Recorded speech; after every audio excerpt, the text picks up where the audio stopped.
अब देखो next application अगर मोल कॉन्सेप्ट का सीखे तो बेसिकली हम लोग केमिस्ट्री लैबोरेटरीज में सॉल्यूशंस यूज़ करते हैं।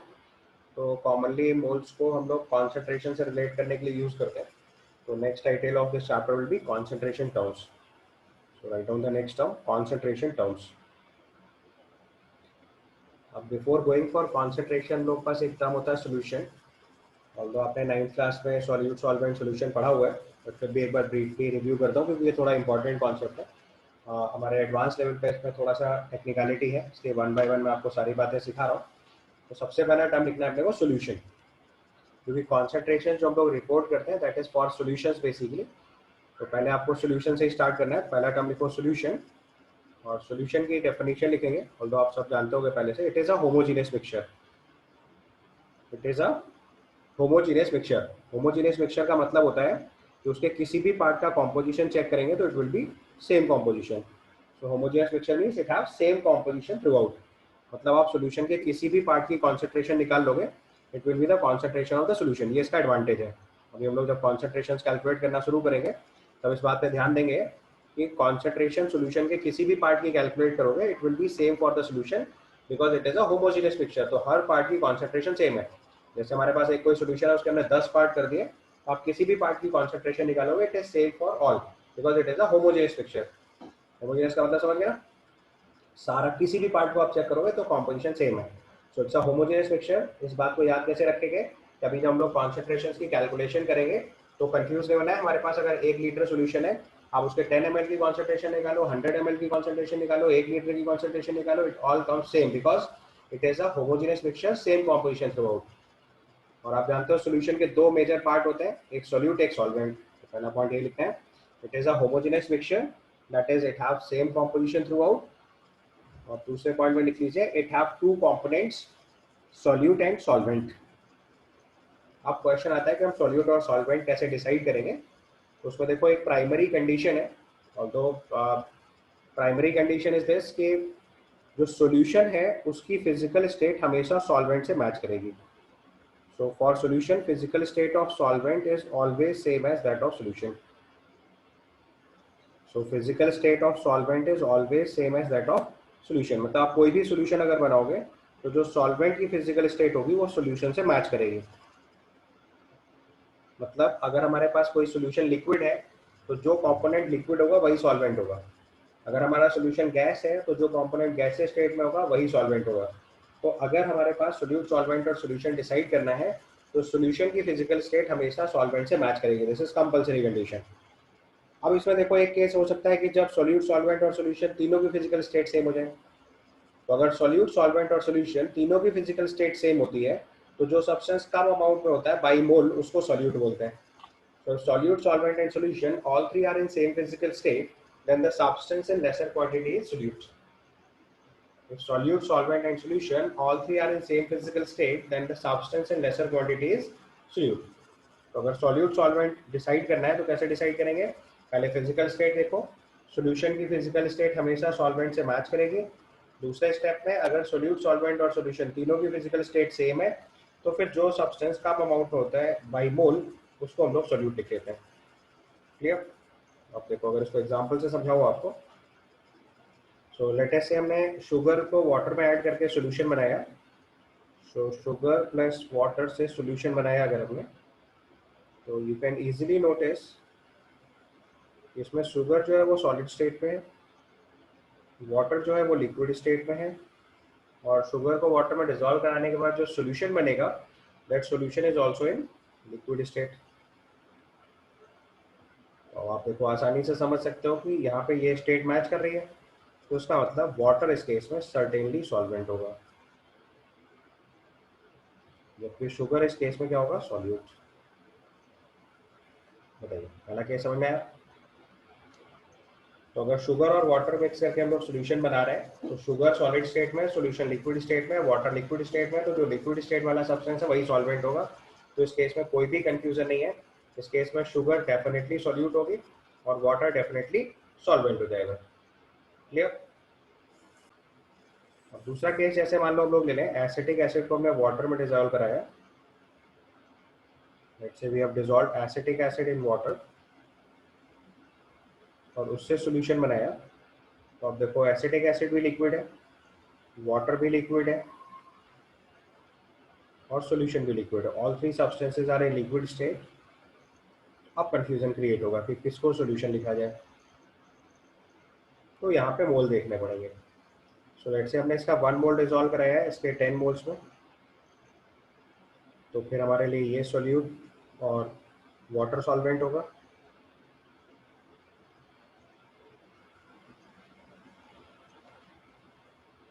और अगर आपने इसका उल्टा किया होगा, यानी वाटर 1 मोल लेके 10 मोल एसिटिक एसिड में डिजोल्व कर देंगे, तो in that case water become solute. तो अगर सोल्यूट, सॉल्वेंट और solution all three are in same physical state, then will decide with the help of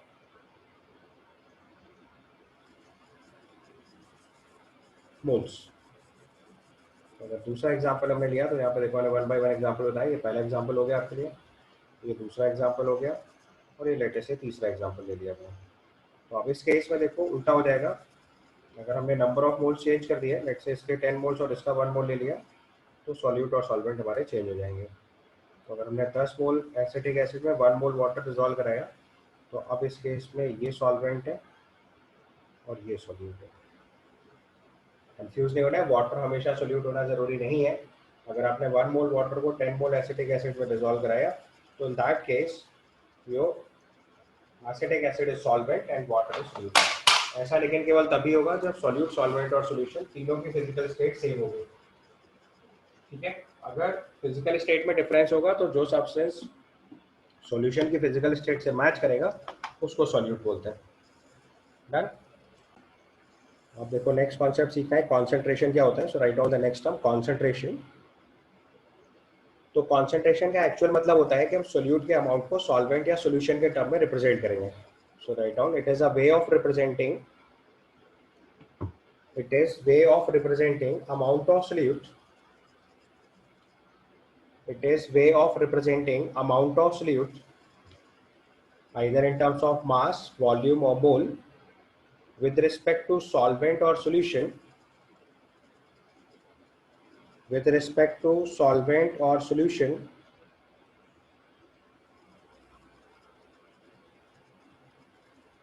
तो उसको बोलते हैं concentration. There are two ways of representation, एक तरीका होता है क्वालिटेटिव रिप्रेजेंटेशन और एक होता है क्वांटिटेटिव रिप्रेजेंटेशन।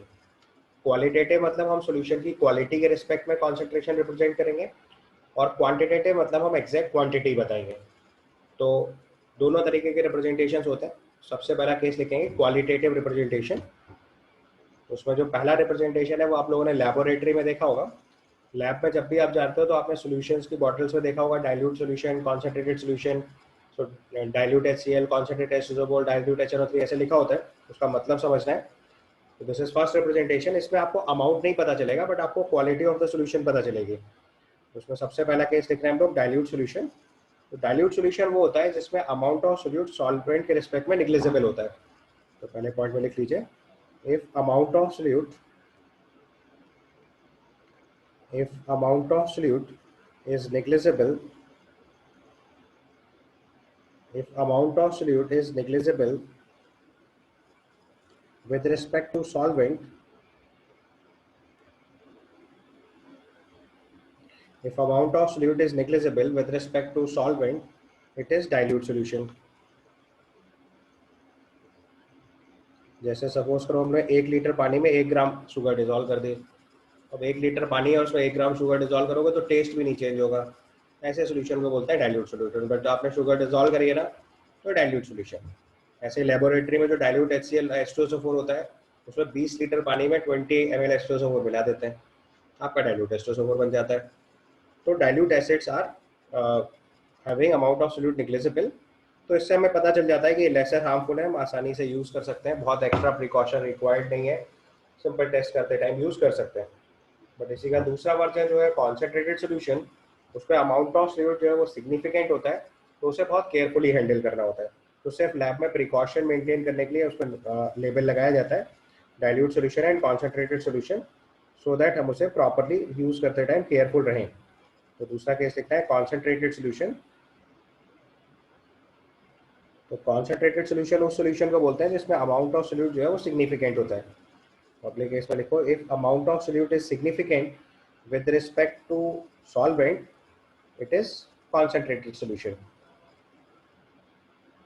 नेक्स्ट लिखिए if the amount of solute is significant with respect to solvent it is concentrated solution। तो बस केवल इसको लेबोरेटरी के पर्पज से यूज करते हैं जहाँ पे आपको केयरफुली लिखना होता है। तो आप चाहो तो ये चीज नोट बना के लिख लो। above representation is used for labeling the solution in laboratory, so you can write above representation is used for labeling the solutions in laboratory। So next classification is unsaturated solution। So write down if in a solution more amount of solute, if in a solution more amount of solute, or simply say more solute, if in a solution more amount of solute can be dissolved at a given temperature, more amount of solute can be dissolved। यहाँ पे temperature बहुत important feature है, अभी एक minute बाद इसको आपको explain करता हूँ। So write down if in a solution more amount of solute can be dissolved at a given temperature it is unsaturated solution।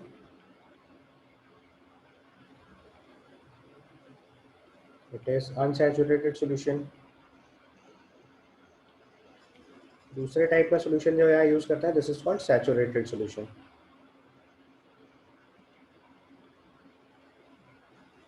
Saturated solution में गिवन टेम्परेचर पे आप further amount of solute dissolve नहीं कर सकते हैं। So write down if in a solution no further amount of solute can be dissolved, no further amount of solute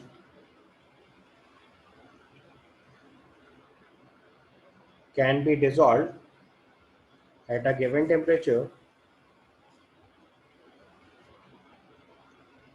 can be dissolved at a given temperature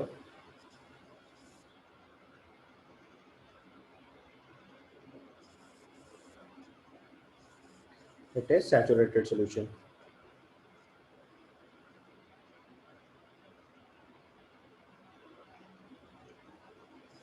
ठीक है, तो अगर आपके पास कोई सैचुरेटेड सॉल्यूशन है तो उसमें आप further amount of solute dissolve नहीं कर सकते। जितना उसमें डिसॉल्व है वो मैक्सिमम रेट है, उसके बाद आप अगर सोल्यूट ऐड करोगे तो प्रेसिपिटेट कर जाएगा, उसको आप डिसॉल्व नहीं करा पाओगे। तीसरे टाइप का सोल्यूशन होता है super saturated solution.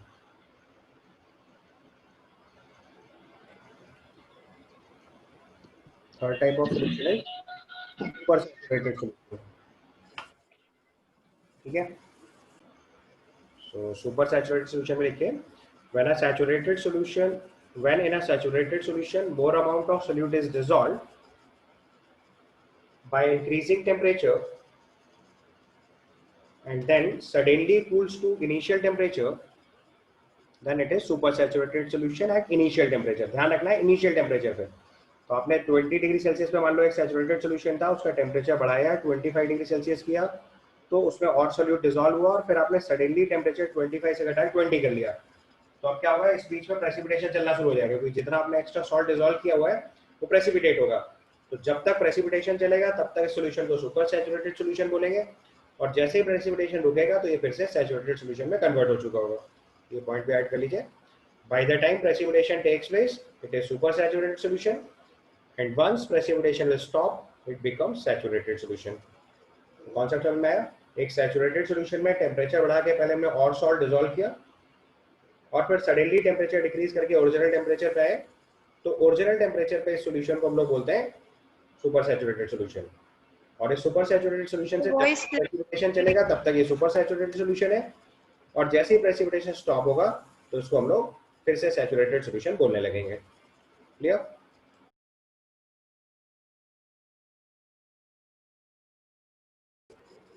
Okay, so you understood like unsaturated solution, saturated solution and super saturated solution. Now make a note, it's a very important point. Actually अगर कोई भी एक सोल्यूशन आपको दिया गया है और उसका टेम्परेचर अगर नहीं मेंशन कर रहे हैं तो you can understand that solution as unsaturated solution, super saturated solution और super saturated solution depending upon your will, because temperature के साथ सेम सोल्यूशन को सैचुरेटेड, अनसैचुरेटेड या सुपर सैचुरेटेड बोल सकते हैं. So make a note for that. A same solution can be saturated, unsaturated or supersaturated solution depending on temperature. A same solution can be saturated, unsaturated or supersaturated solution depending on temperature. So if a solution is saturated, so if a solution is saturated at a temperature T degree Celsius, then same solution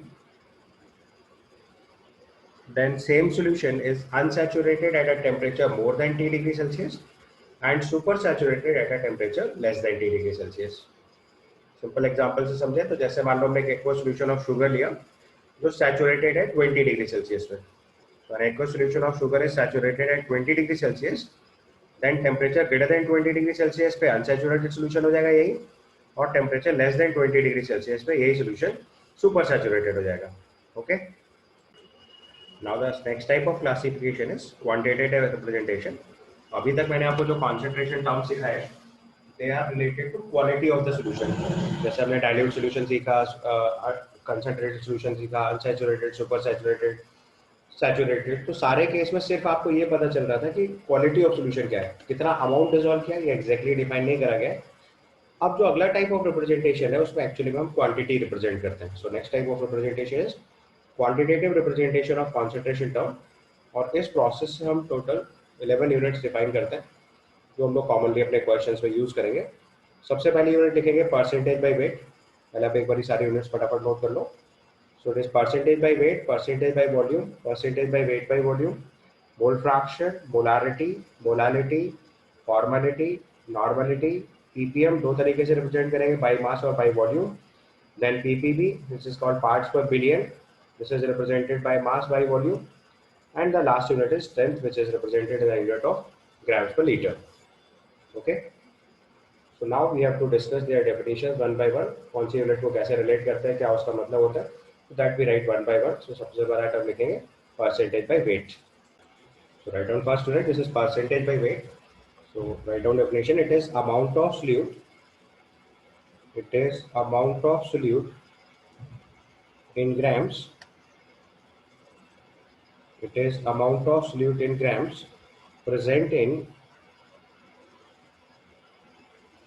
100 gram of solution. It is amount of solute in grams present in 100 gram of solution. अब देखो आपको concentration की definition में बताया था कि concentration को या तो with respect to solvent represent करते हैं, अमाउंट ऑफ सोल्यूट को with respect to solvent represent करते हैं, या with respect to solution represent करते हैं. So this is the unit which we are representing with respect to solution. तो देखो अमाउंट ऑफ सोल्यूट लिया है और अमाउंट ऑफ सोल्यूशन लिया. Be careful, not solvent, solution. एकदम क्लियरली मालूम होना चाहिए कि हम लोग अमाउंट ऑफ सोल्यूट और अमाउंट ऑफ सोल्यूशन यूज कर रहे हैं. तो अमाउंट ऑफ सोल्यूट को अमाउंट ऑफ सोल्यूशन के रिस्पेक्ट में रिप्रेजेंट कर रहे हैं, ना कि अमाउंट ऑफ सॉल्वेंट में. बस यही गलती हो सकती है, बहुत केयरफुली समझना है. अब इसी चीज को अगर फॉर्मूले के टर्म में लिखें तो we can write percentage by weight is equal to mass of solute in grams, mass of solute in grams divided by mass of solution in grams into 100 divided by mass of solution in grams into 100. ये आपका पहला term हो गया percentage by wait. ठीक है, clear. Second unit is percentage by volume. Second unit is percentage by volume. अब देखो term से क्लियर है. जब पहली यूनिट हमने वेट के टर्म में रिप्रेजेंट करी तो दोनों वेट लिए थे, अभी वॉल्यूम के टर्म में रिप्रेजेंट कर रहे हैं तो दोनों वॉल्यूम ले लेंगे. So write down it is the volume of solute in milliliter present in 100 ml of solution. It is volume of solute in milliliter. तो ये भी देखो solute को with respect to solution represent कर रहे हैं. तो it is volume of solute in milliliter present in 100 ml of solution. तो 100 ml सोल्यूशन में जितना अमाउंट ऑफ सोल्यूट होता है that is percentage by volume. ठीक है, तो आप परसेंटेज बाय वॉल्यूम रिप्रेजेंट करेंगे, क्या करेंगे, volume of solute in millilitre upon volume of the solution in millilitre into 100। ठीक है, तो percentage by volume is volume of solute in millilitre upon volume of solution in millilitre into 100। फिर से ध्यान से देखो, सोल्यूट को सोल्यूशन के टर्म में रिप्रेजेंट कर रहे हैं और दोनों वॉल्यूम यूज कर रहे हैं, that's why percentage by volume. Clear है। तीसरी यूनिट जो है that is weight by volume, तो सॉल्यूट का वेट लेंगे और सॉल्यूशन का वॉल्यूम लेंगे। So write on the third unit this is called percentage by weight by volume, और परसेंटेज है तो इट इज आउट ऑफ 100, तो सारी यूनिट को हम लोग आउट ऑफ 100 रिप्रेजेंट कर रहे हैं। सो next unit is percentage by weight by volume. अब आपको क्लियर होना शुरू होगा, वेट जब लिख रहे हैं तो wait of solute weight of solution, volume लिख रहे हैं तो volume of solute volume of solution, और अभी वेट बाय वॉल्यूम ले रहे हैं तो wait of solute volume of the solution. क्या टर्म बनेगा ये चीज, so it is amount of solute in grams, it is amount of solute in grams, it is amount of solute in grams present in 100 ml solution, present in 100 ml solution। Solute का amount अगर solution के respect में represent कर रहे हैं, बस ध्यान ये रखना है कि देखो अब यहाँ अमाउंट वेट के टर्म में है और यहाँ सॉल्यूशन का वॉल्यूम दे रहे हैं, that's why wait by volume. ठीक है, अब यहाँ पे देखो अगर हम percentage by weight by volume report करेंगे, so percentage by weight by volume will be mass of solute in grams upon volume of the solution in milliliter। समझ आया। so percentage by weight by volume will be equal to mass of solute in grams upon volume of the solution in milliliter into 100। this is your percentage by weight by volume। so आपको clear हुआ, percentage by weight मतलब weight of solute weight of solution यानी mass of solute mass of solution, और percentage है तो out of 100 report करेंगे। Percentage by volume मतलब volume of solute volume of the solution, percentage है इसलिए आउट ऑफ 100 ml रिपोर्ट कर रहे हैं। And similarly weight by volume मतलब सोल्यूट का वेट सॉल्यूशन का वॉल्यूम, और आउट ऑफ 100 ml रिप्रेजेंट करेंगे because it is percentage. So now write down a question to understand this concept. 20 gram of glucose is dissolved in 100 gram of water, 20 gram of glucose is dissolved in 100 gram of water, report the concentration, report the concentration in terms of percentage by weight। 20 gram of glucose is dissolved in 100 gram of water, report the concentration in terms of percentage by weight। ठीक है, तो आप देखो percentage by wait में report करना है, तो आपको पता है कि अमाउंट ऑफ सोल्यूट चाहिए ग्राम्स में और मास ऑफ सोल्यूशन चाहिए ग्राम में। सो बहुत केयरफुली लिखना है। So this percentage by weight is equal to, solute का ग्राम 20 ग्राम है बट 100 ग्राम वाटर है दैट इज सॉल्वेंट, तो सॉल्यूशन का मास हुआ 20 plus 100 into 100। This comes out to be 50/3 और you can write 60.67%। यहाँ पर देखो जो नोटिस करने की चीज़ है वो ये है कि जो मैंने 20 प्लस 100 लिखा है ये एक्चुअली में मास ऑफ सोल्यूशन है, बहुत केयरफुली समझना है। नॉर्मली बस यहीं पे गलती होती है, नॉर्मली हम इसे 20% लिख देते हैं, बहुत सीधा क्वेश्चन है बट कॉन्सेप्ट अगर समझना है तो एकदम सही से समझ लो, यहाँ मास ऑफ सोल्यूशन रिपोर्ट करना होता है। ज़्यादातर केस में हम यहाँ सॉल्वेंट लिख जाते हैं, अगर 100 ग्राम लिखा होता है तो हम रेजिस्ट नहीं कर पाते और मोस्ट प्रॉब्ली सवाल गलत हो जाता है।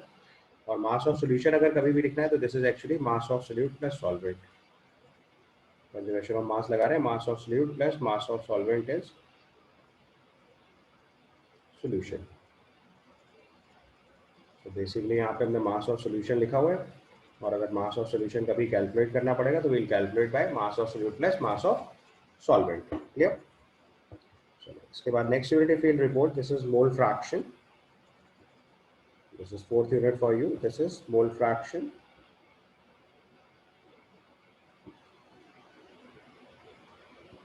तो मोल फ्रैक्शन को हम लोग एक सिंपल से रिप्रेजेंट करते हैं जिसको पढ़ते हैं काई। तो स्काई इज बेसिकली आपने एक्स लिखना है पहले और एक लाइन को टिल्ट कर देना है, जैसे ये एक्स है उसकी एक लाइन को टिल्ट कर देना है ऐसे, दिस इज स्काई। समझ आया। So the technique is x की एक लाइन को टिल्ट बनाना और एक straight banana, this is sky. समझ गया ना। तो this is standard notation for mole fraction. अगर कहीं पे भी ये सिंबल लिखा मिलेगा तो हम इसको मोल फ्रैक्शन ही पढ़ते हैं। सॉल्यूशंस के केस में this symbol is mole fraction. अब देखो मोल फ्रैक्शन रिप्रेजेंट करना है तो लॉजिक से समझ में आ रहा है, फ्रैक्शन में लिखना है और मोल्स के लिए लिखना है। तो आप सबसे पहले अगर हम अज्यूम करें कि number of moles of solute let's say small n है, number of moles of solute is let's say small n and number of moles of solvent if I right. अब सॉल्यूशन के मोल्स तो लिख नहीं सकते क्योंकि सॉल्यूशन के लिए तो मास अलग है और मोल अलग है, तो उसमें क्या करते हैं कि जो सॉल्यूट प्लस सॉल्वेंट के मोल्स हैं उसी को सॉल्यूशन के मोल अज्यूम कर लिया जाता है। So moles of solute is small n, moles of solvent is capital N। तो अगर हम मोल फ्रैक्शन ऑफ सॉल्यूट लिखेंगे, मोल फ्रैक्शन ऑफ सॉल्यूट लिखेंगे तो ये भी unit with respect to solvent लिखी जा रही है। तो मोल फ्रैक्शन ऑफ सॉल्यूट अगर लिखेंगे तो नोटेशन में वही काई सिंबल बनाएंगे और इस पर सॉल्यूट लिख देंगे। सो मोल फ्रैक्शन ऑफ सॉल्यूट क्या हो जाएगा, moles of solute upon moles of solute plus solvent. And similarly, if we write mole fraction of solvent, it will be capital N upon n plus n। दूसरा term लिखना है तो ऐसे ही आप मोल fraction of solvent लिख सकते हो। So write on the next term mole fraction of solvent. So if I write mole fraction of solvent,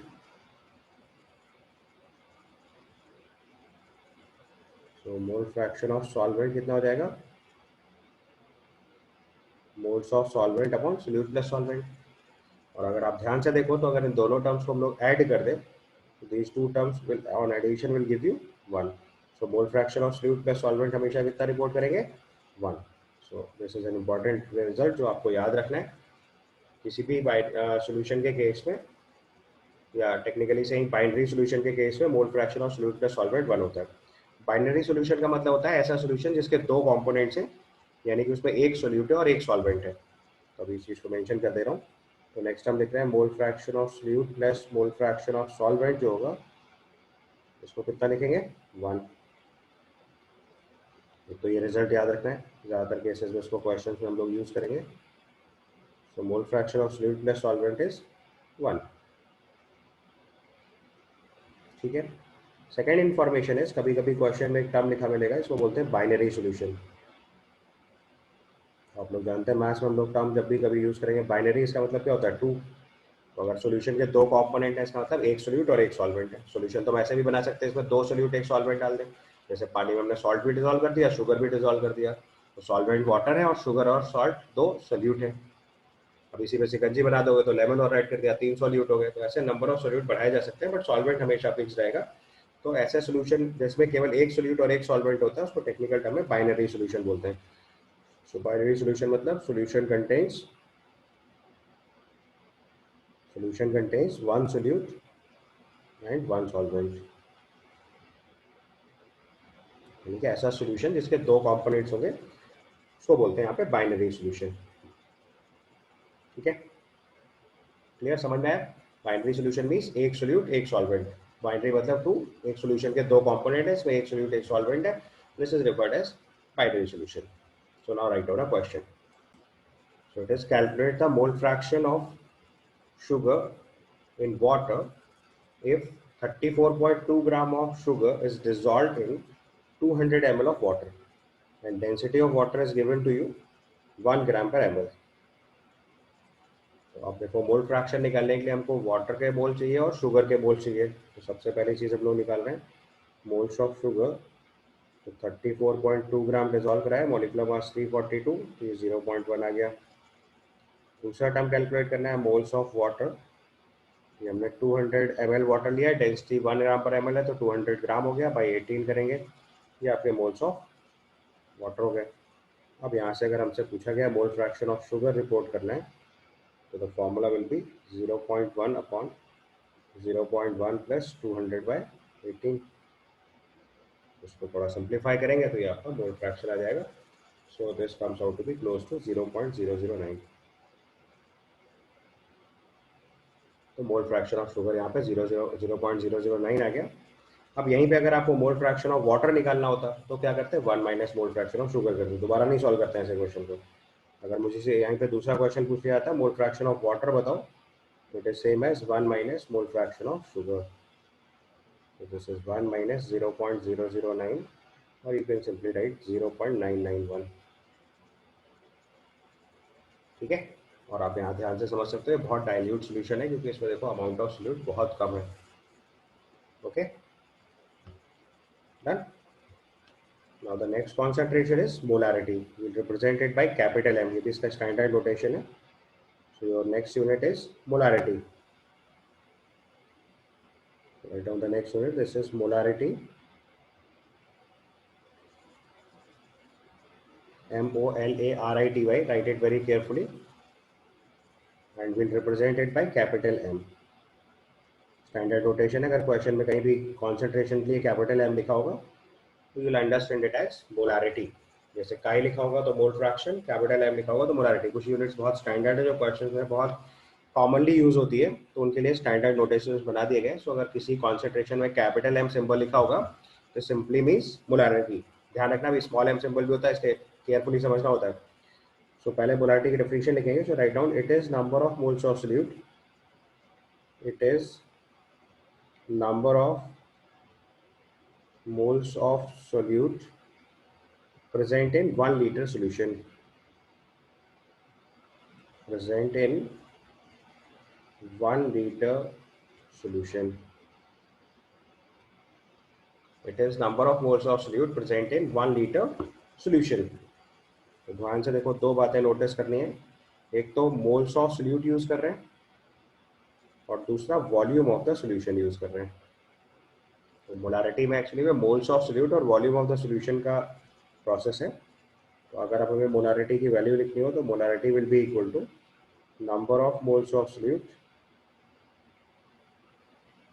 upon volume of the solution in millilitre, या लीटर लिख लो सीधे सीधे.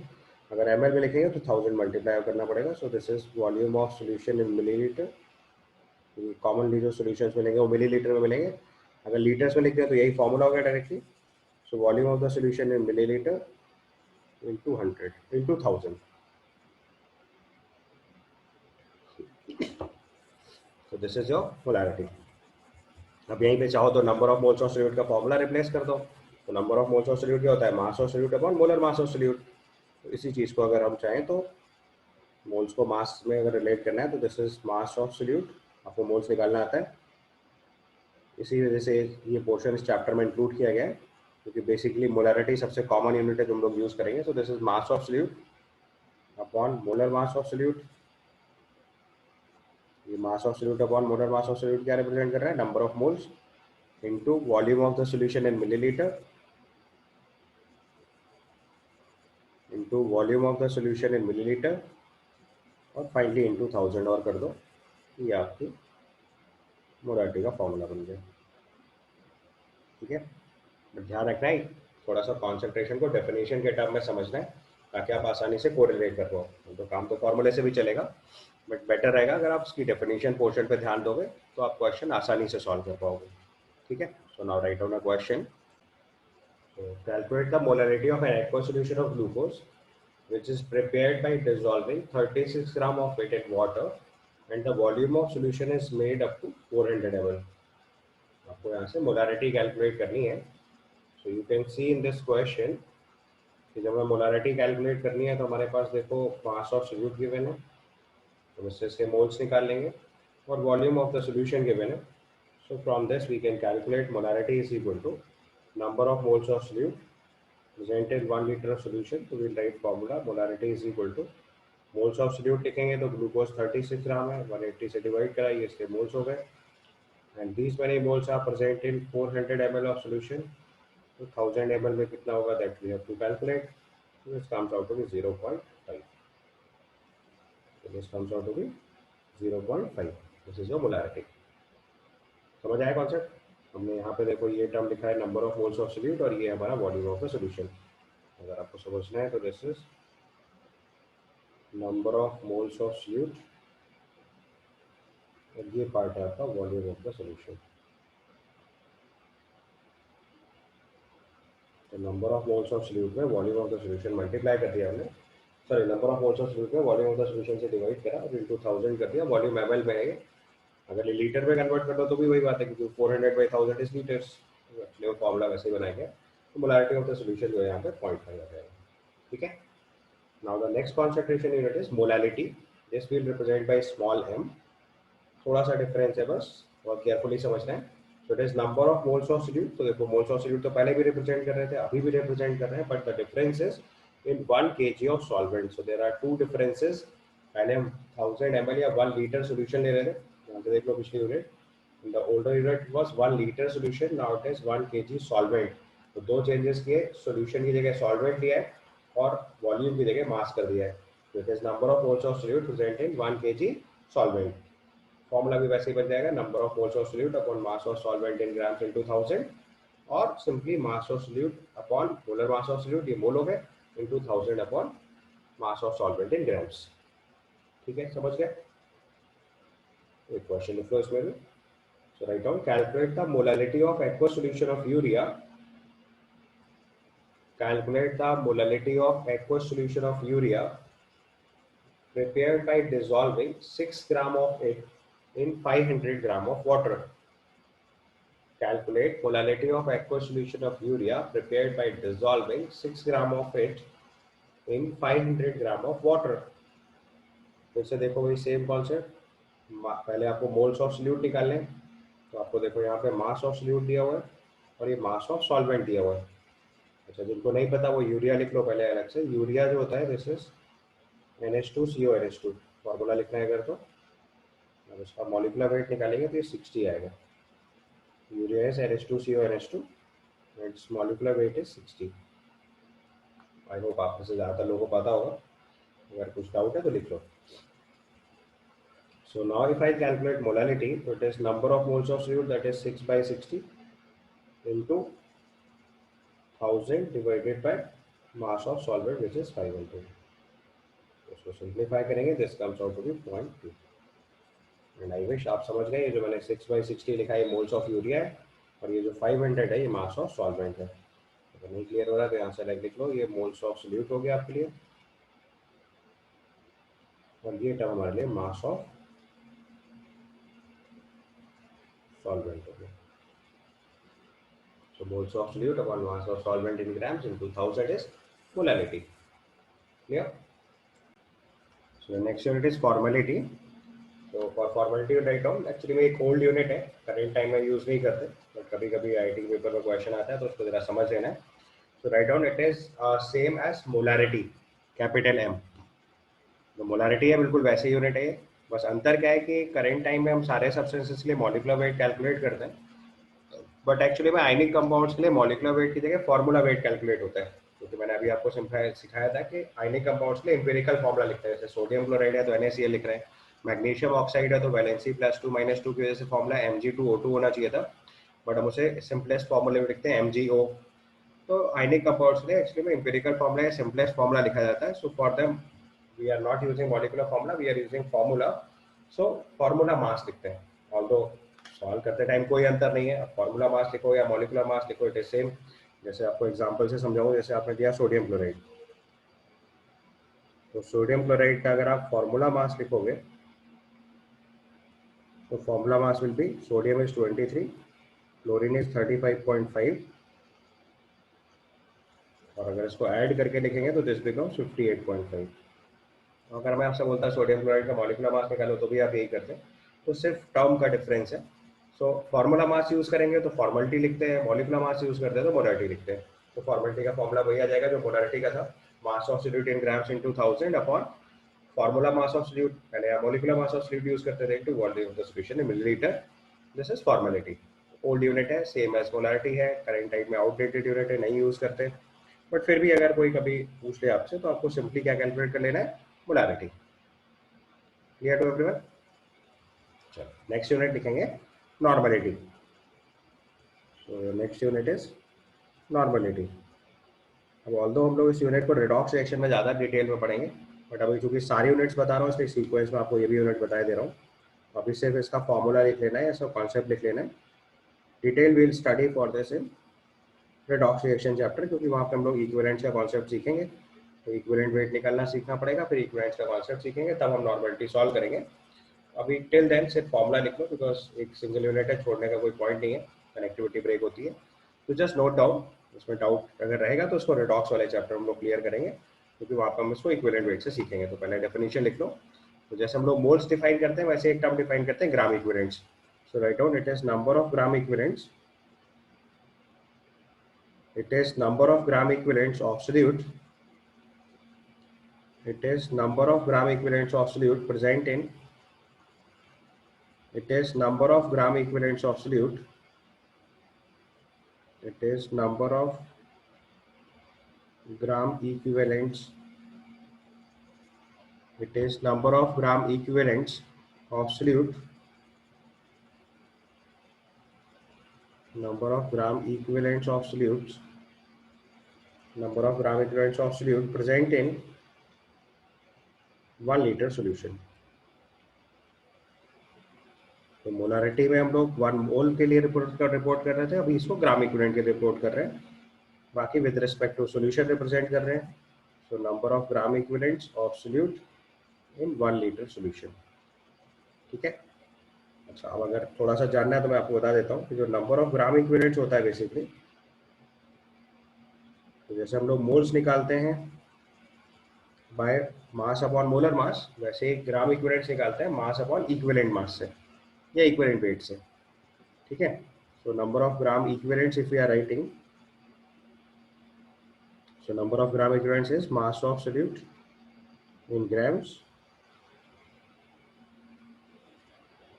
divided by equivalent weight. अब equivalent weight निकालने का concept हम लोग रेडॉक्स रिएक्शन वाले चैप्टर में सीखेंगे, वहीं पे इसको डिटेल में बताऊंगा. टिल देन बस यूनिट याद रखनी कि एक यूनिट होती है अपॉन इक्विवेलेंट वेट. तो किसी भी सब्सटेंस के मास में अगर उसके इक्विवेलेंट वेट से डिवाइड कर देते हैं तो हमारे पास नंबर ऑफ ग्राम इक्विवेलेंट्स आ जाते हैं. और जितने number of gram equivalents 1 litre solution में होंगे दैट इज योर नॉर्मलिटी. तो यहाँ से अगर नॉर्मलिटी का फॉर्मूला लिखेंगे तो this becomes number of gram equivalents of solute upon volume of the solution in millilitre into 1000. So normality is number of gram equivalent of solute upon volume of solution in milliliter into 100. या इसी में अगर gram equivalent का formula put करते हैं तो mass of solute in grams upon equivalent weight into volume of solution in millilitre into 1000. यहाँ से नॉर्मलिटी निकालेंगे. डिटेल इस चैप्टर पोर्शन का हम लोग अपने अगले यूनिट में सीखेंगे, रेडॉक्स रिएक्शन वाले चैप्टर में. टिल देन सिर्फ एक यूनिट है, बस दिमाग में सेट रखना है. Next unit will write is ppm. अब इसकी डेफिनेशन के नाम से ही क्लियर है, this is parts per million. तो अगर पूरा फॉर्म लिख दे तो इसी से पता चल जाएगा, this is parts per million. जैसे परसेंटेज में आउट ऑफ 100 लिखा जा रहा है, वैसे ही पार्ट्स पर मिलियन में आउट ऑफ 1 मिलियन लिखेंगे. And we all know that 1 million is 10 to the power 6. So out of 10 power 6 units of solute, अगर हम out of 10 power 6 units of solution हम अगर solute रिपोर्ट करेंगे तो this is ppm. ये unit commonly वहाँ पे यूज करी जाती है जहाँ पे अमाउंट ऑफ सोल्यूट जो है वो बहुत कम होता है सोल्यूशन के रिस्पेक्ट में. तो आप विद रिस्पेक्ट टू सोल्यूशन लिखते हो या विद रिस्पेक्ट टू सॉल्वेंट लिखते हो, उससे बहुत फर्क नहीं पड़ता, because value will be closest. So ppm is parts per million reported out of 10 power 6. ठीक है. और मैंने आपको जैसे स्टार्टिंग में बताया कि पार्ट्स आप दो तरीके से कर सकते हो, मास से भी वॉल्यूम से भी. तो आपका जो पीपीएम है वो दो तरीके से रिपोर्ट किया जा सकता है, ppm by mass, ppm by volume. So वो डिपेंडिंग अपॉन द क्वेश्चन अभी हम लोग देखेंगे. So this can be ppm by mass अगर आपने parts with respect to mass किए हुए हैं, and the same thing can be ppm by volume if you have done parts by volume. And similarly we have another unit, this is ppb. अगर आप लोगों ने कभी मेडिसिन के rappers पढ़े होंगे तो उसमें आपने देखा होगा कि बहुत सारे सब्सटेंसेस का अमाउंट पीपीएम और पीपीबी यूनिट पे लिखे जाते हैं, because their amount is too less. तो अगर किसी बहुत कम कॉन्सेंट्रेशन के सब्सटेंस की कॉन्सेंट्रेशन रिपोर्ट करनी होती है तो we use the term ppm और ppb. Ppm is parts per million and similarly ppb is parts per billion and billion is 10 to the power 9. So next unit is ppb, parts per billion, जो मैंने आपको भी समझाया. तो it is reported out of 10 to the power 9. So parts per billion is 1 billion is 10 to the power 9. तो अगर हम किसी सॉल्यूशन के 10 power 9 पार्ट्स कर देंगे तो उसमें जितने पार्ट सोल्यूट के होंगे that is represented as ppb. और इसको भी दो तरीके से रिप्रेजेंट कर सकते हैं. अगर पार्ट्स बाय मास करेंगे तो पीपीएम बाय मास हो जाएगा, पीपीबी बाय मास हो जाएगा. और पार्ट्स पर वॉल्यूम करेंगे, अगर बाय वॉल्यूम करेंगे तो it is ppb by volume हो जाएगा. So ppm by mass and ppb by volume. तो पीपीएम और पीपीबी दोनों समझ गए ना. एक पार्ट्स पर मिलियन है, एक पार्ट्स पर बिलियन है. अगर पार्ट्स मिलियन 1 मिलियन पार्ट्स में जितने पार्ट ऑफ सोल्यूट है तो पीपीएम, और 1 बिलियन पार्ट्स में जितने पार्ट ऑफ सोल्यूट है पीपीबी. बहुत लो कॉन्सेंट्रेशन के केस में दोनों यूनिट्स यूज होती है. And now the last unit, this is strength. Common term है, ग्राम पर लीटर में कॉन्सेंट्रेशन रिपोर्ट करते हैं. तो it is amount of solute in grams present in 1 litre solution. और अगर फॉर्मुलेशन में लिखना है तो mass of solute in grams upon volume of the solution in millilitre into 1000। तो ध्यान से देखना है, पर लीटर रिपोर्ट कर रहे हैं। यहाँ पे देखो ये अमाउंट ऑफ सोल्यूट है ग्राम्स यूनिट में और वॉल्यूम ऑफ द सोल्यूशन है लीटर्स में। तो अगर volume of the solution millilitre में, इसलिए 1000 मल्टीप्लाई करेंगे, डायरेक्टली लीटर्स में पुट कर दो, there is no need to multiply 1000। Clear? अब देखो इसमें सबसे पहले जो एक इंपॉर्टेंट पोर्शन पूछा जाता है, दैट इंपॉर्टेंट पोर्शन है कि इनमें से कौन कौन सी कॉन्सेंट्रेशन यूनिट्स ऐसी हैं जो टेम्परेचर डिपेंडेंट है और कौन कौन सी यूनिट्स ऐसी हैं जो टेम्परेचर इंडिपेंडेंट है। So the basic logic is, आपको पता है कि जो मास है वो टेम्परेचर से इंडिपेंडेंट होता है और जो वॉल्यूम है वो टेम्परेचर के साथ डिपेंडेंट होता है। जैसे जैसे आप टेम्परेचर चेंज करोगे वॉल्यूम चेंज हो सकता है, मास चेंज नहीं होता है। तो जो यूनिट्स केवल मास या मोल पे डिपेंडेंट है वो टेम्परेचर इंडिपेंडेंट होगी और जो यूनिट्स में वॉल्यूम का टर्म आ रहा है वो सब टेम्परेचर डिपेंडेंट हो जाएंगे। क्लियर है?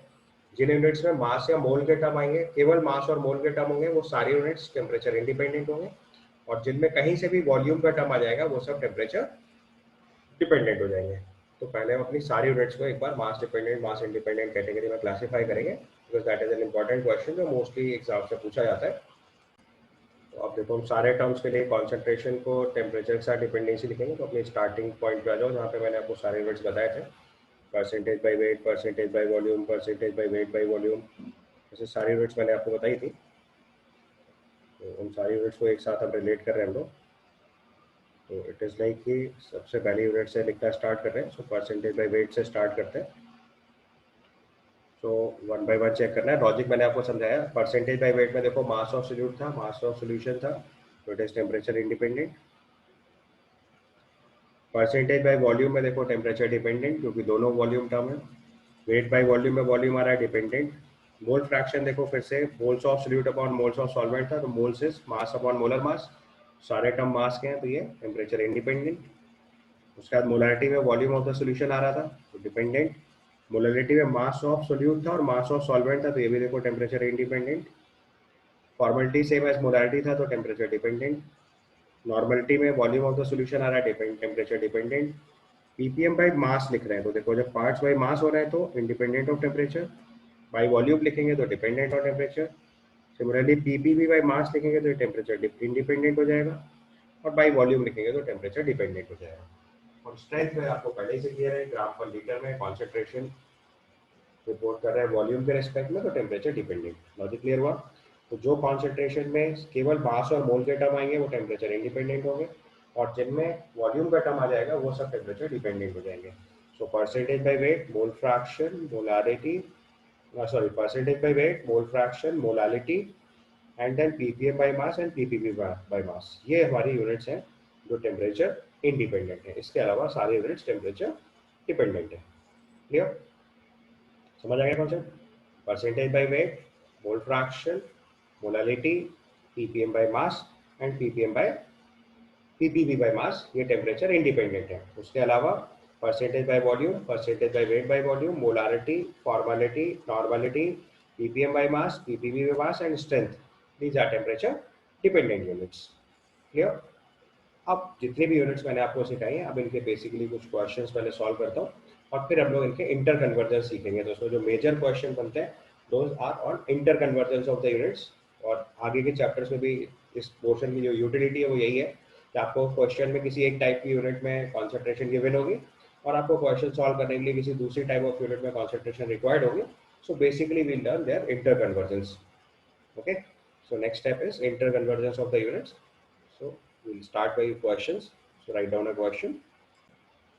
So अब हम लोग interconvergence of concentration term सीख रहे हैं. So question is an aqueous solution of glucose is 20% by weight. तो आपको देखो concentration percentage by weight में given है.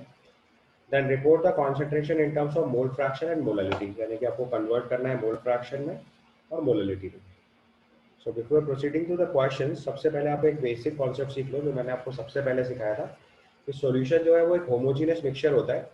होमोजेनिटी का मतलब होता है सेम कॉम्पोजिशन थ्रू आउट, यानी कि आप इस सॉल्यूशन के किसी भी पार्ट की अगर स्टडी करोगे तो द कॉन्सेंट्रेशन रिमेन सेम।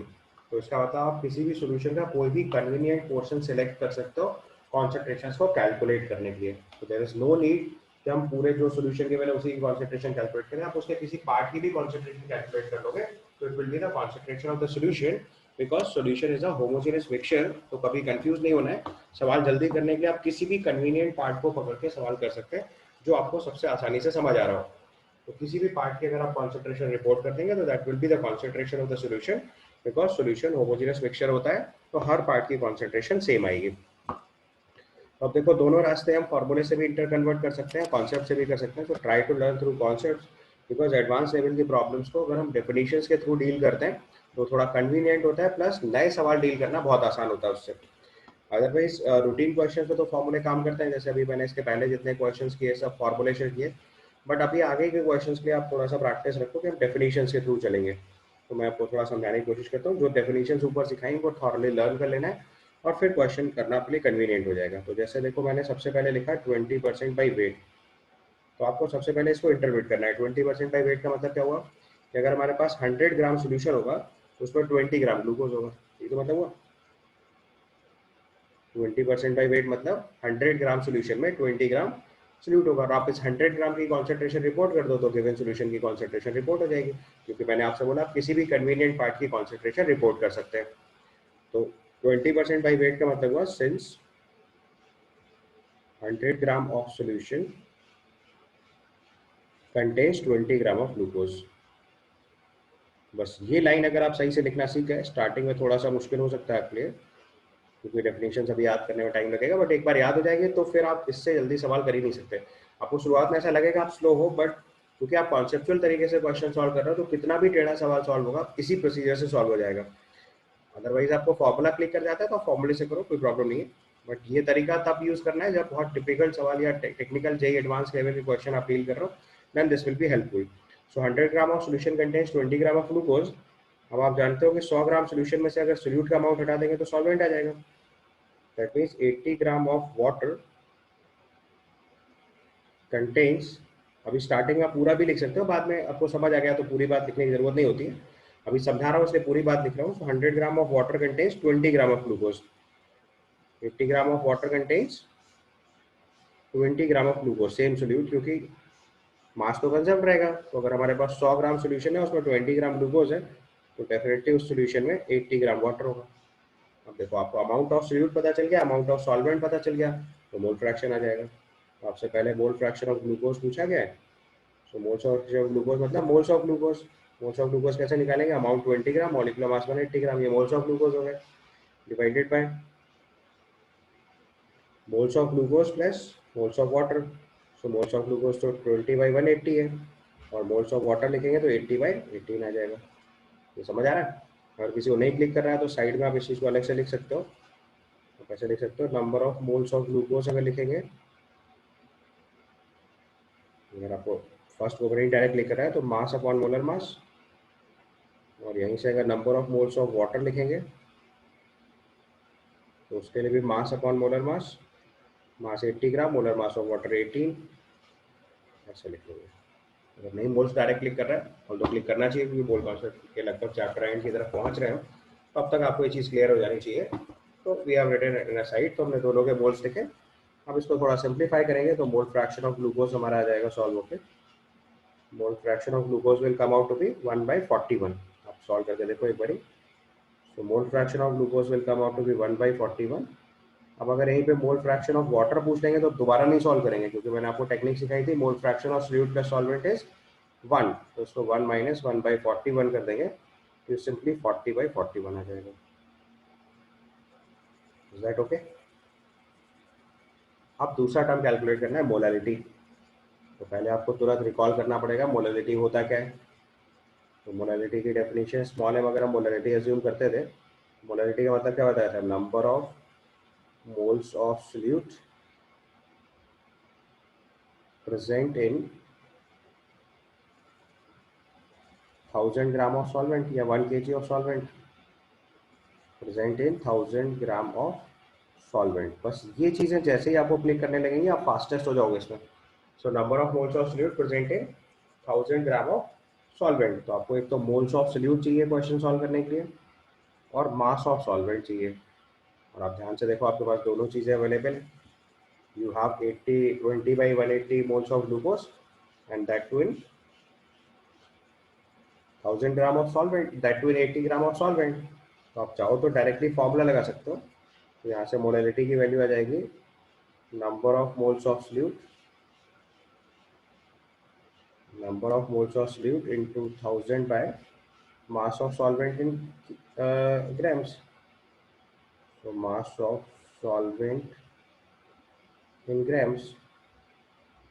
आप ध्यान से देखो, आपने मोल्स ऑफ सोल्यूट तो ऑलरेडी निकाला है, 20/180 ग्लूकोज के मोल्स हो गए इंटू 1000, और वाटर कितना है इसमें 80 ग्राम डिवाइडेड बाई 80। अगर आप उसको सिंप्लीफाई करेंगे ये सॉल्व होकर आ जाएगा 25/18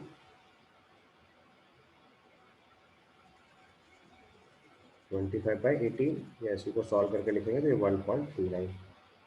एक रास्ता तो ये, अगर आपने सीधे फॉर्मूला अप्लाई करा। देयर इज वन मोर वे कि अभी मैंने आपको सिखाया कि आप डेफिनेशन के थ्रू भी ऐसा कर सकते हो। तो ऑल्टरनेटिव मेथड अगर लिखें तो some of you can write since 80 gram of water, since 80 gram of water contains 20 gram of glucose. ये चीज़ हमने पहले इंटरप्रेट कर ली थी परसेंटेज बाई वेट से।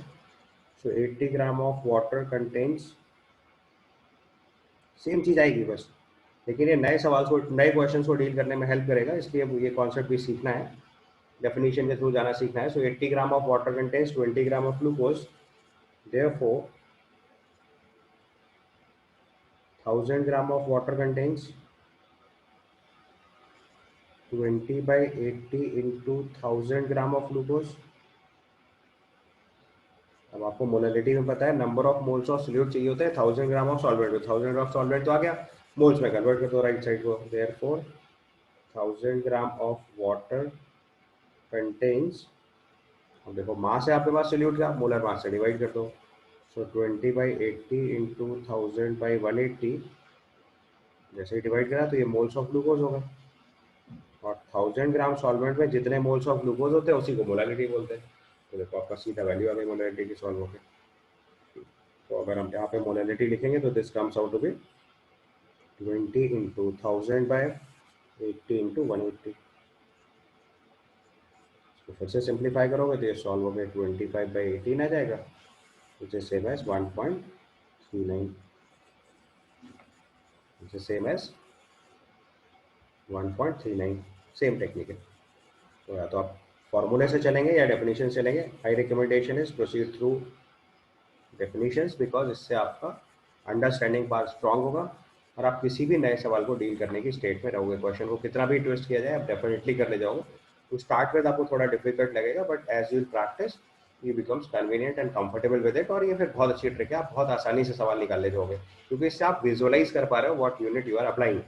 अदरवाइज फॉर्मूला भी गुड इनफ है, अगर आपको फॉर्मुलेशन में अच्छा कमांड है तो you can go with that also. Done. So you have noticed in this question we have learned the technique for conversion of percentage by weight to mole fraction and molality. So now write another question. अब हम लोग mole fraction को percentage by weight और molality में convert करेंगे. So write down another question. Mole fraction of iodine in benzene is 0.2. Report the concentration in terms of percentage by weight and molality. तो आप देखो पिछले क्वेश्चन में हमारे पास परसेंटेज बाई वेट गिवन था, हमने मोल फ्रैक्शन और मोलैलिटी निकाला था। अभी इस क्वेश्चन में हमारे पास मोल फ्रैक्शन गिवन है और हम परसेंटेज बाई वेट और मोलैलिटी कैलकुलेट करेंगे। So this is another conversion. तो हम क्वेश्चन के थ्रू कन्वर्जन सीख रहे हैं। तो इस केस में देखो आपको ईजिली समझ आना चाहिए सबसे पहले कि मोल फ्रैक्शन ऑफ आयोडीन अगर 0.2 गिवन है तो certainly mole fraction of benzene जो होगा वो 0.8 हो जाएगा, because mole fraction of solute plus solvent is 1। So I can write mole fraction of benzene is 0.8, right. अच्छा, अब अगर हम यहीं पे थोड़ा मॉलिक्यूलर वेट भी लिख लें, जिनको नई आइडिया है वो यहीं पे साइड में लिख लो उस चीज़ को। मॉलिक्यूलर वेट ऑफ आयोडीन जो हमारे लिए है वो है, आयोडीन का एटॉमिक मास 127 होता है। चाहो तो क्वेश्चन में यही चीज़ लिख लो, आयोडीन एटॉमिक मास इज 127, ये क्वेश्चन में गिवन होगा।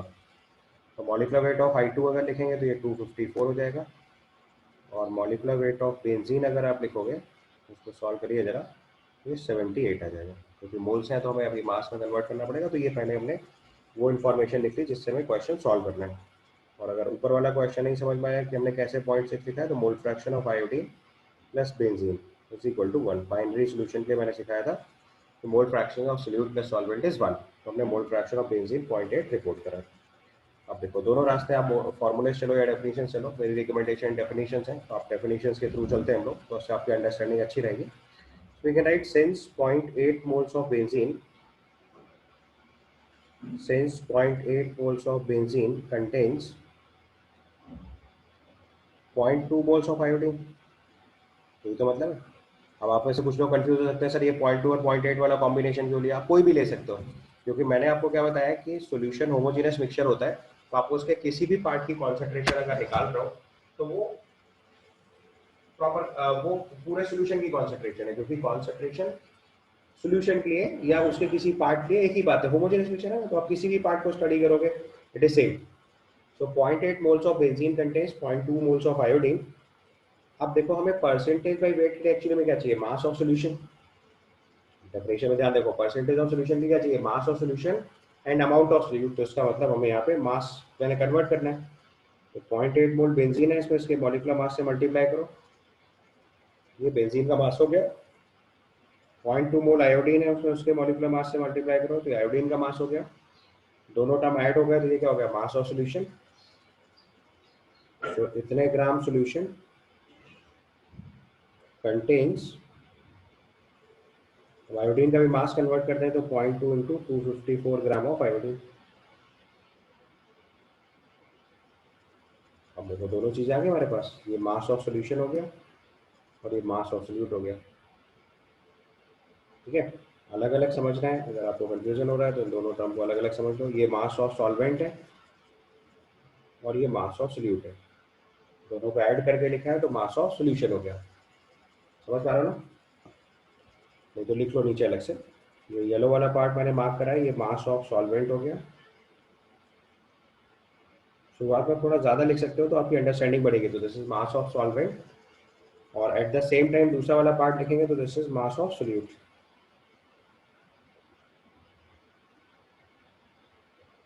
एक मास ऑफ सॉल्यूट है और एक मास ऑफ सॉल्वेंट है. ठीक है, और ये चीज़ आपको देखो यहाँ पे से समझ में आ रही है, आपका मास ऑफ सॉल्यूट है. और mass of solute plus solvent अगर हम कंबाइन करके देख रहे हैं, this is mass of solution. This is actually mass of solution. अब देखो मास ऑफ सॉल्यूशन पता चल गया और मास ऑफ सॉल्यूट पता चल गया, तो सीधे सीधे परसेंटेज बाई वेट आ जाएगा. तो we can write therefore 100 gram solution contains, ये मैं पूरा लिख रहा हूँ, आप क्वेश्चन में लिखते टाइम सीधे सीधे लाइन खींच के या शॉर्ट में भी लिख के काम चला सकते हो. सो 100 gram of solution contains, but अभी चूंकि सिखा रहा हूँ इसलिए पूरा कॉन्सेप्ट लिखो ताकि आपको एकदम क्लैरिटी से समझ आए. So 100 gram of solution contains how much? Unitary method लगाया. So this is 0.2 into 254 divided by solution के मास से डिवाइड करा 0.8 into 78 plus 0.2 into 254 into 100. ये आपका परसेंटेज आ गया. बस इसको सिंप्लीफाई करोगे तो ये आपका परसेंटेज बाई वेट आ जाएगा. यहाँ से सॉल्व करेंगे तो percentage by weight comes out to be 44.8%. Calculation check करके एक बार फाइनल आंसर तक पहुँचेंगे. And don't use calculator, be very careful. अपने IIT JEE के एग्जामिनेशन में और इवन योर बोर्ड एग्जामिनेशन में कैलकुलेटर अलाउड नहीं है, तो आपको सब मैनुअल कैलकुलेशंस करनी है.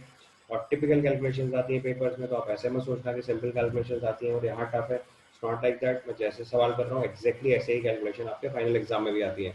तो solve them carefully. Okay, so now the second part, इसमें मोलरिटी कैलकुलेट करना है. तो फिर से पहले मोलरिटी की डेफिनेशन लिख लो. It is number of moles of fluid present in 1000 gram of solvent. अभी स्टार्टिंग में जितने भी क्वेश्चंस कर रहा हूँ डेफिनेशन बार बार लिखो, उससे आसानी से याद हो जाएगा. एक बार याद हो जाएगा तो फिर लिखने की जरूरत नहीं पड़ेगी. So molarity is number of moles of fluid present in 1000 gram of solvent. और अभी हमने क्वेश्चन में नोटिस किया हुआ है 0.8 मोल ऑफ बेंजीन में 0.2 मोल ऑफ आयोडीन है. अब मोलरिटी के लिए हमको मास ऑफ सॉल्वेंट चाहिए और मोल्स ऑफ सोल्यूट चाहिए. तो बस सोल्यूट जो सॉल्वेंट के मोल्स हैं उसके मॉलिक्यूलर मास से मल्टीप्लाई कर दो. तो इतने ग्राम ऑफ बेंजीन, ये सॉल्वेंट का मास हो गया. Contains same 0.2 mole of iodine. अब यही चीज़ 1000 ग्राम में कैलकुलेट कर लो. So therefore 1000 gram of benzene contains, and benzene is solvent for the question, contains so 0.2 by 0.8 into 78 into 1000 moles of iodine. और 1000 ग्राम में जितने मोल्स होते हैं वही मोलालिटी होती है.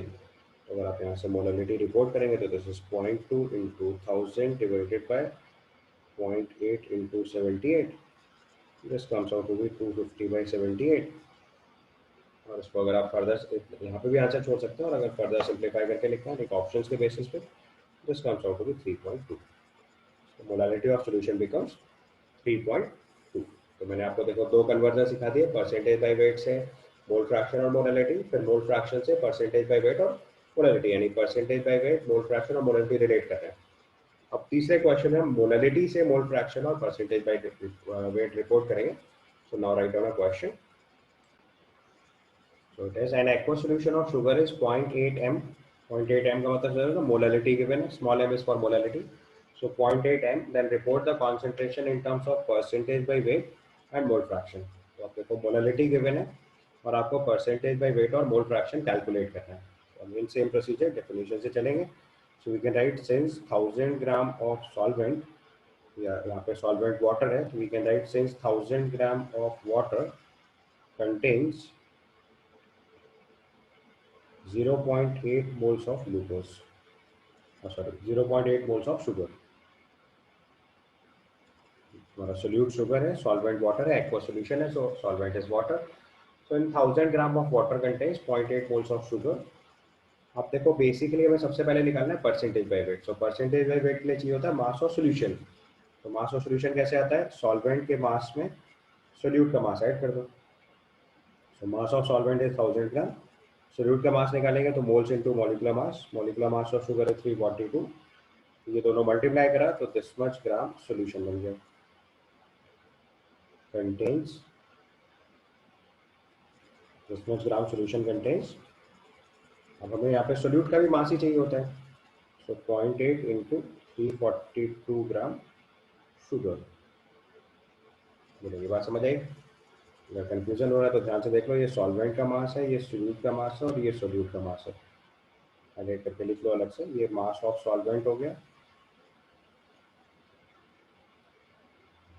ये आपका मास ऑफ सोल्यूट हो गया, दोनों को ऐड किया हुआ है बेसिकली, ये मास ऑफ सोल्यूशन हो गया। शुरुआत में आपको समझाने के लिए लिख रहा हूँ सारी बातें, अदरवाइज क्वेश्चन सॉल्व करते time all this is not needed, आपने डायरेक्ट लिखा चलेगा। और इस वाले पोर्शन में ये देखो हमारे पास मास ऑफ सोल्यूट लिखा हुआ है। मास ऑफ सोल्यूट कैसे निकाला है, मोल्स इनटू मोलर मास से। मोल्स थे 0.8, molar mass of sugar is 342, calculate करके देख लो, C12H22 11 है शुगर, तो मॉलिक्यूलर मास निकालेंगे तो 342 आ जाएगा, और कॉमन है बहुत बार निकाल चुका इसलिए डायरेक्ट लिख दिया। तो ये आपके मास आ गए, राइट। अब क्या करना है, 100 ग्राम सोल्यूशन में रिपोर्ट करना है, तो देयरफॉर 100 ग्राम सोल्यूशन कंटेन्स, और 100 ग्राम सोल्यूशन में जितना अमाउंट ऑफ सोल्यूट होगा वही इसका परसेंटेज बाय वेट हो जाएगा। सो 100 gram of solution contains 0.8 into 342 divided by 1000 plus 0.8 into 342 into 100 gram of sugar, into 100 gram of sugar. जितने अमाउंट ऑफ सोल्यूट हो गया 100 ग्राम में, वही आपके लिए मोलर परसेंटेज बाय वेट हो गया, तो this much gram of sugar, this much gram of sugar, ठीक है। अब 100 ग्राम सोल्यूशन में जितनी शुगर है वही परसेंटेज बाय वेट हो गया। अगर आप यहाँ से परसेंटेज बाय वेट रिपोर्ट करेंगे तो ये सॉल्व हो क्या जा रहा है, तो सॉल्व करिएगा थोड़ा कि 21.4% आना चाहिए। कैलकुलेशन आप अपने लेवल पर वेरीफाई कर लो, आई होप इतना ही आएगा, ठीक है। Is that clear? और अब यहीं से अगर दूसरा टर्म कैलकुलेट करना है मोल फ्रैक्शन, तो सीधे सीधे फॉर्मूला लगा दो। Mole fraction of sugar calculate करना है तो दिस इज C12H22O11, तो mass of sugar, moles of sugar 0.8 divided by moles of sugar plus moles of water, water is 1000 by 18। इसको सिंप्लीफाई करोगे तो this comes out to be 0.014, और अब अगर यहीं से मोल फ्रैक्शन ऑफ वाटर लिखेंगे तो 1 माइनस 0.014 आ जाएगा, ये वैल्यू 0.986 हो जाएगी। समझ आया? मोल fraction of solute plus solvent is 1, mole fraction of solute plus solvent is, so 1 minus 0.04 करेंगे। लॉजिक समझ में आ गया ना? ये देखो आपके मोल्स ऑफ सोल्यूट है, ये भी मोल्स ऑफ सोल्यूट है, और ये मोल्स ऑफ सॉल्वेंट है। अगर कंफ्यूजन हो रहा है तो आप यहाँ से लिख सकते हो, ये वैल्यू हम लोगों ने स्मॉल एन लिखी हुई है, मोल्स ऑफ सोल्यूट, ये भी मोल्स ऑफ सोल्यूट है, और ये मोल्स ऑफ सॉल्वेंट है कैपिटल एन। तो ये आपका मोल फ्रैक्शन हुआ। क्लियर? अभी मैंने आपको percentage by weight, mole fraction और मोलैलिटी इन तीनों यूनिट्स को रिलेट करना सिखाया। नेक्स्ट क्लास में इसके आगे की यूनिट्स को रिलेट करना सीखेंगे। ओके।